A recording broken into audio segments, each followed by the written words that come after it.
You've noticed it, haven't you? That strange exhaustion that comes from constantly managing other people's expectations. That tension in your chest when you have to say no. That guilt that follows you like a shadow whenever you choose your own pleasure over someone else's comfort. You keep trying to balance everyone's needs, orchestrating this elaborate dance where you make sure no one's upset, where everyone gets what they want, where you somehow manage to squeeze your own desires into whatever space remains, and it's killing you. Not dramatically, not suddenly, just slowly draining the life out of every interaction, turning what should be joyful into something you have to strategize, calculate, protect yourself from. You tell yourself you're just being considerate, that this is what good people do. They think about others, they accommodate, they flex. But there's this growing awareness you can't quite shake that you're playing a game you don't even want to win anymore. That all this effort to keep everyone happy is costing you the very thing you're trying to protect: your peace, your pleasure, your capacity to actually enjoy your own life without constantly looking over your shoulder, wondering who you've disappointed, who needs something from you, who's going to make you feel guilty for having boundaries. The worst part? You've gotten so good at this exhausting performance that people expect it now. They've come to rely on your flexibility, your willingness to bend, your inability to simply say no. This doesn't work for me without a follow-up explanation, justification, or apology. You've trained them, really? Trained them to see you as infinitely accommodating? And now you're trapped in a pattern that feels impossible to break without being seen as selfish, difficult, unreasonable. But what if I told you that there's a single strategy from game theory, a framework used to understand strategic interaction and optimal decision-making that could completely restructure how you navigate these dynamics? What if the very thing you've been taught is selfish is actually the most rational, sustainable, and ultimately generous way to engage with others? What if your exhaustion isn't a sign that you need to try harder, but evidence that you've been playing the wrong game entirely? Because here's what nobody tells you about always accommodating, always flexing, always putting others first. You're not actually being kind. You're being strategically unclear.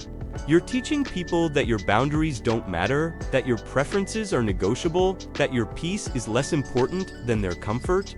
And in doing so, you're creating relationships built on false assumptions, unsustainable dynamics, and resentment that grows in the dark. Game theory calls this the difference between cooperative and non-cooperative games. And you've been playing cooperative while everyone else is playing non-cooperative.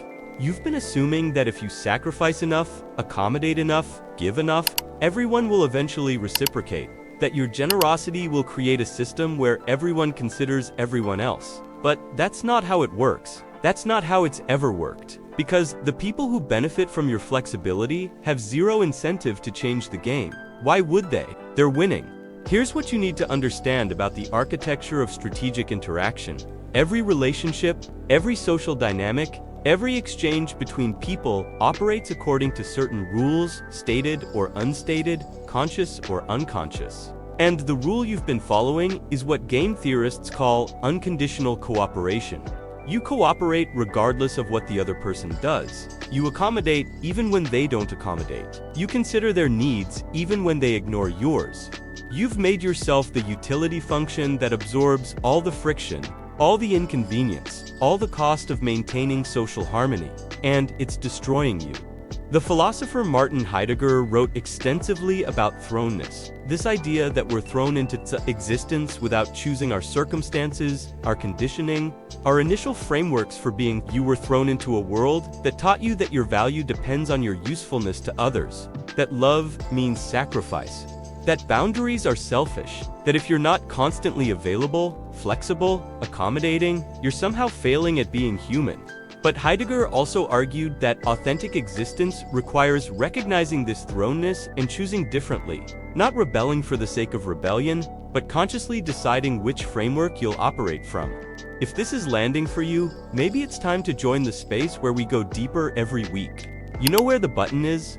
Let me give you a framework that will clarify everything. Imagine two people playing a simple game. Each person can either cooperate or defect. If both cooperate, both get a moderate reward. If both defect, both get a small punishment. But here's the interesting part. If one person cooperates and the other defects, the defector gets a large reward while the cooperator gets a large punishment. This is called the prisoner's dilemma, and it's the foundational structure underlying most of your social interactions. Now, if this game is played only once, the rational strategy is to defect. Because regardless of what the other person does, you're better off defecting. If they cooperate, you get the large reward. If they defect, you avoid the large punishment. So everyone defects, and everyone ends up with the small punishment instead of the moderate reward they could have gotten through mutual cooperation. But life isn't a single game. You interact with the same people repeatedly, your family, your friends, your colleagues, your partners. And when the game repeats, something fascinating happens. Cooperation becomes possible, not through goodwill or moral virtue, but through strategic reciprocity, through a simple rule that says, I'll cooperate with you as long as you cooperate with me. But the moment you defect, I'll defect too. And I'll keep defecting until you return to cooperation. This strategy is called tit-for-tat, and in tournament after tournament, simulation after simulation, it emerges as the most successful strategy for repeated games. Not unconditional cooperation, not permanent defection, but conditional cooperation based on reciprocity. Start by cooperating. Continue cooperating as long as the other person cooperates. But match defection with defection, not out of revenge, not out of punishment, but as information, as communication, as a way of teaching the other person the actual rules of the game. Here's what's been happening to you. You've been playing unconditional cooperation in a world where most people are playing tit-for-tat or worse. You cooperate even when they defect. You accommodate even when they don't accommodate. You consider their needs even when they ignore yours. And because you never defect, because you never match their defection, they never learn that their behavior has consequences. They never have to change because the game keeps working for them. You've made yourself the person who absorbs all the defection. The shock absorber, the buffer, the one who makes sure everyone else can defect without cost, and you wonder why you're exhausted. You wonder why your relationships feel unbalanced. You wonder why you keep attracting people who take advantage of your generosity. This is what happened to you. Not because you're weak or broken or too nice, but because you've been operating from a faulty model of how strategic interaction works. You thought that if you just cooperated enough, if you just gave enough, if you just sacrificed enough, everyone would eventually see your example and reciprocate. But that's not how game dynamics function. Unconditional cooperation doesn't inspire reciprocity. It invites exploitation. Not because people are evil, but because you've structured the game so that exploiting you is the rational move. Now, the typical response to this realization is to swing hard in the opposite direction, to decide that everyone is selfish, that relationships are fundamentally exploitative, that the only way to protect yourself is to defect first. Defect always. Never trust anyone. To build walls so high that no one can ever take advantage of you again, and that's understandable. When you've been burned by unconditional cooperation, when you've given and given and given only to be left depleted, the impulse is to shut down entirely. But that's not the solution. That's just trading one bad strategy for another. Because permanent defection doesn't maximize your peace or your pleasure. It just isolates you. It turns every interaction into a zero-sum battle where you're constantly defending yourself against threats that may not even exist. It makes you bitter, suspicious, unable to experience the genuine joy that comes from authentic reciprocity. The elegant solution, the strategy that both protects your peace and maximizes your pleasure, is to start playing tit-for-tat, not as a manipulation tactic, not as a way to punish people, but as a commitment to honest, reciprocal interaction, as a way of communicating clearly about what kind of relationship you're willing to participate in. Here's what tit-for-tat looks like in practice. You start by cooperating. You show up with generosity, openness, willingness to accommodate, not out of fear or obligation, but as an offering, as a signal that says, I'm interested in a reciprocal relationship where we both consider each other's needs, and then you pay attention. Not to what people say, but to what they do. Do they reciprocate? Do they accommodate when you've accommodated? Do they consider your needs when you've considered theirs? If yes, you continue cooperating, you deepen the relationship, you invest more trust, more vulnerability, more genuine care. But if they defect, if they take your generosity without reciprocating, if they expect accommodation without offering any, if they consistently prioritize their needs over yours, you defect exactly once, not to hurt them, not to teach them a lesson, but to communicate clearly. This is what defection feels like. This is what it's like when someone doesn't cooperate. You say no, you maintain a boundary, you choose your peace over their comfort, and then you wait to see what happens. If they continue defecting, you continue defecting. Not permanently, not with anger, but consistently. You match their energy, you give them exactly what they're giving you. And in doing so, you allow them to experience the natural consequences of non-reciprocal behavior.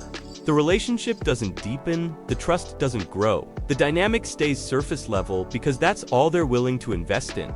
But here's the extraordinary thing.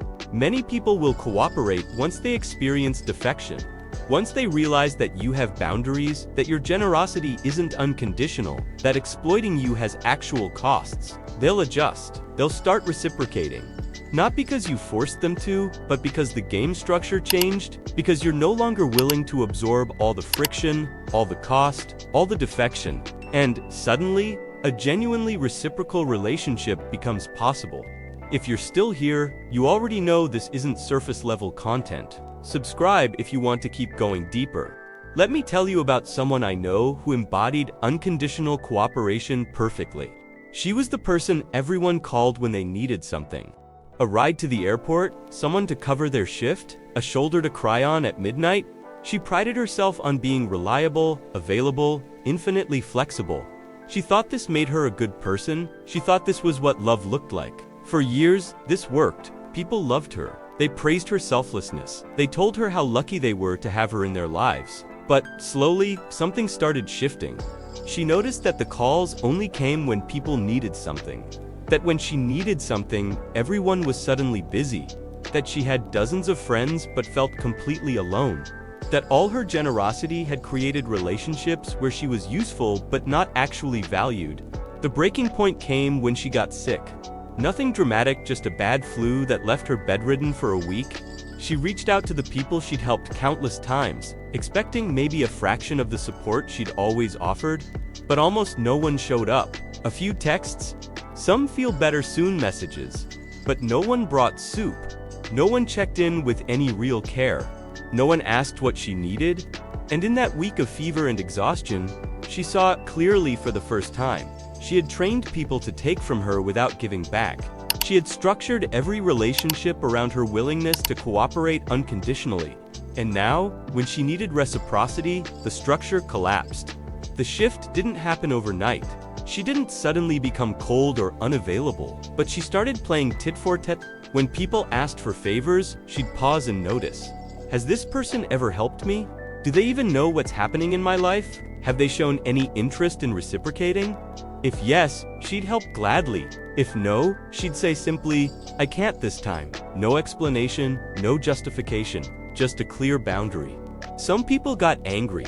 They accused her of changing, of becoming selfish, of not being the person they knew. And she realized those were the people who had been benefiting from her unconditional cooperation. They were upset because the game had changed, and they were no longer winning at her expense. So she let those relationships fade. Not with anger, but with clarity. She was no longer interested in dynamics structured around her exploitation. But something unexpected happened with other people. The ones who actually valued reciprocity started showing up differently. They noticed her boundaries and respected them. They started asking about her life, her needs, her struggles. They began reciprocating in ways they never had before. Not because she demanded it, but because the game structure now made reciprocity visible and valuable. And for the first time in her life, she experienced what genuine mutual care actually felt like. Not exhausting, not depleting, but energizing, sustainable, real. This is what's happening to you right now. You're in the middle of recognizing that unconditional cooperation is unsustainable, that all your accommodating, all your flexibility, all your willingness to put others first has created relationships where you're constantly depleted, where your peace is always negotiable, where your pleasure is always secondary. And it feels like something is dying because something is dying. The version of you that believed love meant sacrifice, that boundaries were selfish, that your value depended on your usefulness to others. But here's what you must understand. This death is necessary. This is how transformation actually happens. Not through adding more strategies, more techniques, more ways to better manage the impossible game you've been playing, but through fundamentally restructuring which game you're willing to play at all. Heidegger talked about the difference between inauthentic and authentic existence.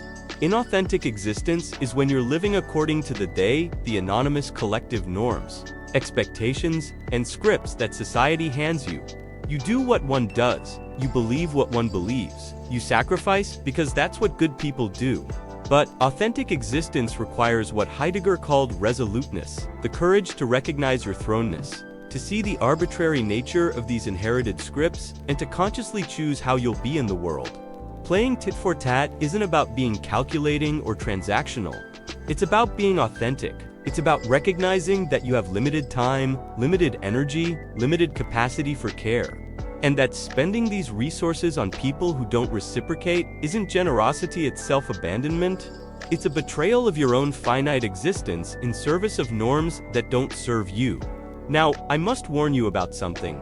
When you start playing tit-for-tat, when you start matching defection with defection, when you start actually maintaining boundaries, people will tell you you've changed. They'll say you're not as warm, not as giving, not as available, and part of you will panic. Part of you will think, maybe they're right, maybe I am being selfish, maybe I should go back to accommodating everyone. But here's what that voice doesn't understand. Warmth that comes from depletion isn't real warmth. Generosity that comes from obligation isn't real generosity. Availability that comes from fear of disappointing others isn't real care. It's performance. It's strategy. It's the exhausting dance of trying to be everything to everyone so that you can feel valuable, needed, secure. Real warmth, the kind that actually nourishes both you and others, comes from surplus, not scarcity. It comes from knowing that your peace is protected, that your boundaries are intact, that you're choosing to give from a place of genuine care rather than compulsion. And that kind of warmth is only possible when you stop cooperating unconditionally and start cooperating reciprocally. You might think this sounds cold, calculated, too strategic for something as supposedly pure as human connection, but that resistance itself is part of the problem. Because relationships are strategic, not in a manipulative sense, but in the game-theoretic sense. They're structured interactions where both parties make decisions about how much to invest, how much to trust, how much to care, and pretending otherwise, pretending that real love means never thinking about reciprocity, never noticing when you're being exploited, never protecting your own resources doesn't make you more loving. It just makes you more exploitable. The philosopher Arthur Schopenhauer wrote about the hedgehog's dilemma, the problem of how to be close to others without getting hurt. Hedgehogs need to huddle for warmth, but their spines hurt each other when they get too close. So they have to find the optimal distance, close enough for warmth, far enough to avoid pain. Unconditional cooperation is like being a hedgehog who refuses to acknowledge its own spines, who lets everyone crowd as close as they want regardless of the pain. Tit-for-tat is like being a hedgehog who says, I have spines, you have spines. Let's find the distance where we both get warmth without hurting each other. And if you've been resonating with this, consider staying. We explore these depths every single week. Here's what you need to do concretely. Not as a technique to manipulate better outcomes, but as a practice of authentic engagement. First, stop explaining. Stop justifying. Stop over-apologizing when you maintain a boundary. When someone asks you to do something that doesn't work for you, the complete response is, I can't do that. Not I can't do that because ... Not I wish I could, but ... Not maybe if circumstances were different ... Just the clear, simple truth. Let them experience the discomfort of your boundary without you rushing in to manage their feelings about it. Second, start noticing patterns of reciprocity.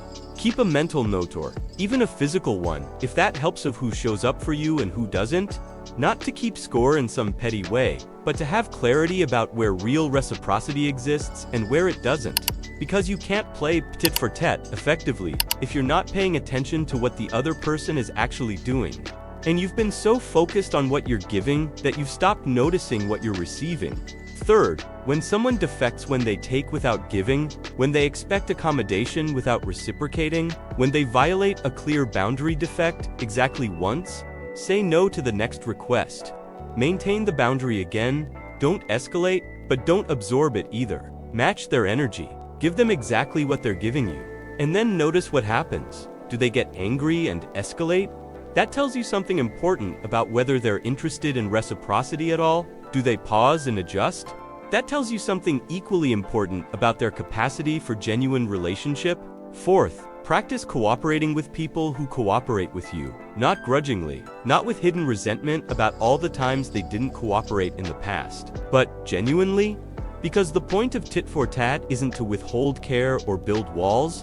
It's to find the people and dynamics where mutual care is actually possible, where your generosity is met with generosity, where your consideration is met with consideration, where the game is genuinely cooperative because both players are playing that way.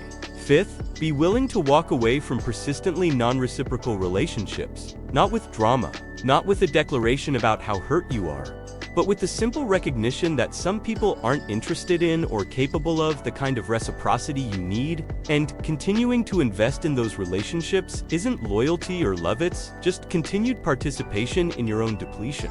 Let them go, not angrily, but clearly. Make room for relationships that actually nourish you. And finally, here's the paradox. Stop trying to protect your peace through accommodation. The accommodating, the explaining, the constant flexibility, you thought that was how you kept everyone happy and therefore kept yourself safe, but it's been doing the opposite. It's been training people that your peace is negotiable, that your boundaries don't matter, that your needs come last. The only way to actually protect your peace is to stop negotiating it, to make it non-negotiable, to structure your interactions so that your peace is the foundation, not the afterthought.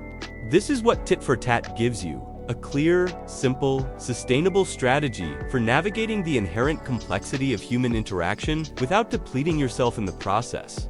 It's not about being selfish, it's about being honest. About communicating clearly through your actions what kind of relationship you're willing to participate in, and then letting people choose whether they're interested in that or not. Some will choose yes. Those relationships will deepen in ways you didn't think were possible. The reciprocity will feel effortless because both of you are playing the same game, operating from the same assumption of mutual care. You'll discover what it feels like to be genuinely supported, not because you've earned it through endless giving, but because the relationship is structured around actual exchange. Others will choose no. They'll be angry that you're no longer unconditionally available. They'll accuse you of changing, of being selfish, of not being who they thought you were. And you'll have to sit with the discomfort of disappointing them, of being seen as difficult, of losing relationships that felt important, even if they were fundamentally unsustainable. But this is where authentic existence requires courage. The courage to let go of who you've been, in service of who you're becoming. Because here's the truth that nobody wants to tell you. Not all relationships are worth saving. Not all connections are meant to last forever. Some relationships were only possible because you were willing to be exploited. And when you stop being willing to be exploited, those relationships end. Not because you failed, but because they were never reciprocal to begin with. You were just accommodating so much that the non-reciprocity wasn't visible. Friedrich Nietzsche wrote about the revaluation of all values, the necessity of examining every inherited belief, every cultural norm, every supposed virtue, to see if it actually serves life or just serves the system that benefits from your compliance. The belief that boundaries are selfish, that accommodation is virtue, that your value depends on your usefulness to others, these aren't truths. They're values that serve a system where some people benefit enormously from others. Willingness to cooperate unconditionally, and you've been serving that system, not because you're weak or foolish, but because you were taught that this is what good people do. That love means sacrifice. That care means putting others first. That if you're not constantly available, flexible, accommodating, you're somehow failing at being human. But those teachings serve the people who benefit from your unconditional cooperation. They don't serve you. They don't serve your peace. They don't serve your pleasure. They don't serve your finite, precious life. Playing tit-for-tat is how you stop serving that system and start serving yourself. Not in some selfish, isolated way, but in a way that actually makes genuine connection possible. Because reciprocity, real reciprocity, not the fantasy version where your endless giving eventually inspires others to give back, requires that both people are willing to cooperate and both people are willing to defect when the other defects. It requires clear communication about boundaries, needs, limits. It requires the willingness to let relationships that aren't reciprocal end, so that relationships that are reciprocal have space to grow. This isn't a loss. This isn't you becoming cold or calculating or transactional. This is you finally understanding how strategic interaction actually works and choosing to play a game that's sustainable, that protects your peace, that maximizes your pleasure, that allows for real warmth, real generosity, real care because it's grounded in reciprocity rather than depletion. You've been exhausted because you've been playing an unwinnable game. A game where you cooperate unconditionally and hope everyone else eventually does the same. But that's not how game dynamics work. That's not how human interaction works. That's not how sustainable relationships work. And continuing to play that game won't make you more loving. It'll just make you more depleted until there's nothing left to give. The shift isn't about becoming less generous. It's about becoming strategically generous. About directing your care, your accommodation, your flexibility toward people and dynamics that reciprocate. About protecting your peace not through endless accommodation, but through clear boundaries that teach people how the game actually works. About maximizing your pleasure not through selfishness, but through creating space for relationships where mutual care is actually possible. You're not losing your capacity to love. You're evolving beyond a model of love that was killing you. You're discovering that real care, the kind that actually sustains both people, requires reciprocity, requires boundaries, requires the willingness to defect when someone defects, not as punishment, but as communication, as honesty, as a commitment to relationships that actually nourish rather than deplete. And here's what you'll discover as you start playing tit-for-tat. Peace isn't something you achieve by accommodating everyone.